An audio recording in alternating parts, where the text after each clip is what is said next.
Om survey भवन्तु सुखिनः survey Santu निरामयाः survey भद्राणि पश्यन्तु मा कश्चित् दुःखभाग्जनः श्रीहरि रक्षतु राष्ट्रम्।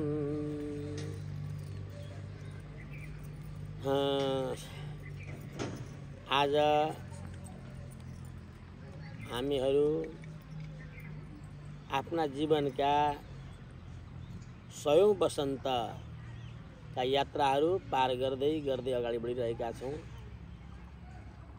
र हामी नयाँ साल लाग्यो भन्छौँ तर नयाँ साल लाग्दाखेरि एउटा साल छोड्दै जान्छौँ, आयु घट्दै जान्छ, तर पनि हामीलाई थाहा हुँदैन यस्तो यो साल लाग्नु भनेको त्यस्तो। तर पनि आगामी गएका सालहरूमा जे प्रकारका वस्तुहरू भोग्यौँ आगामी सालमा तीभन्दा राम्रा हुन् भनेर कामना हामीले अवश्य गर्नुपर्छ।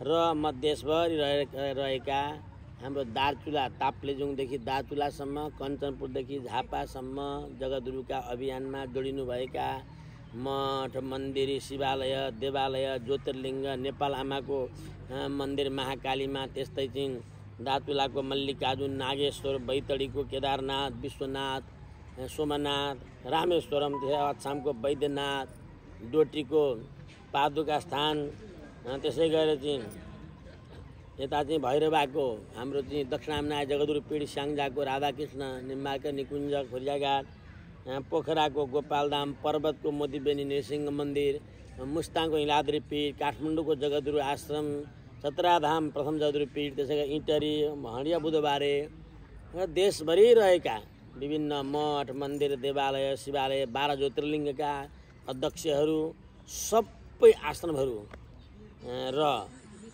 मेची महाकालीका वैदिक सनातन धर्मावलम्बी हाम्रा नेपालीहरूलाई यो नयाँ वर्ष 2082 सालको यो प्रात बेलामा भगवान राधा कृष्ण राधा सर्वेश्वरको सबैमाथि महती अनुकम्पा अनुग्रह कृपा कटाक्ष प्राप्त होस् भन्ने कामना गर्दछु।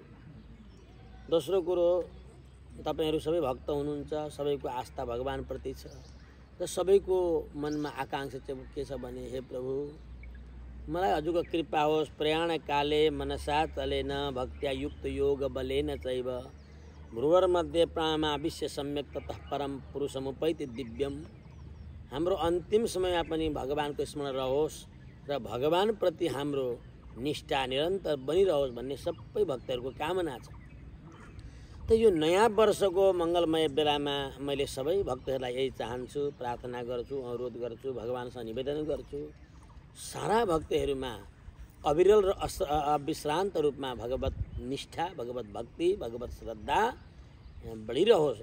सर्वम मद्भक्ति योगेन मद्भक्तो लभतेन जसा भक्ति प्राप्त भएपछि अरू केही माग्नु पर्दैन। सर्वम मद्भक्ति योगेन, सारा मेरा भक्तिद्वारा भक्तहरूलाई सबै कुरो प्राप्ति हुन्छ, कोही केही बाँकी रहँदैन।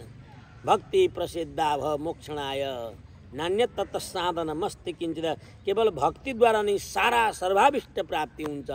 यस कारणले हाम्रा धर्माचार्यहरूले समस्त पूर्वाचार्यले भक्ति गर कलौ भक्ति भक्त्या कृष्ण पुरस्थित, कलियुगमा भक्ति गर भन्ने आज्ञा भएको छ। यस कारणले हाम्रा समग्र भक्तजनहरूमा यो नयाँ वर्षको मङ्गलमय बेलामा भगवानमा अगाध भक्ति र निष्ठा समृद्ध हुन सकोस् भन्ने कामना गर्छु भने राष्ट्रभरि रहेका हाम्रा नेपाली दाजुभाइ दिदीबहिनी सज्जन बुवा आमालाई भगवानको महती अनुकम्पा अनुग्रह प्राप्त भइरहोस् र सुख शान्ति समृद्धि प्राप्त होस् यो 82 सालमा भन्ने कामना गर्छु।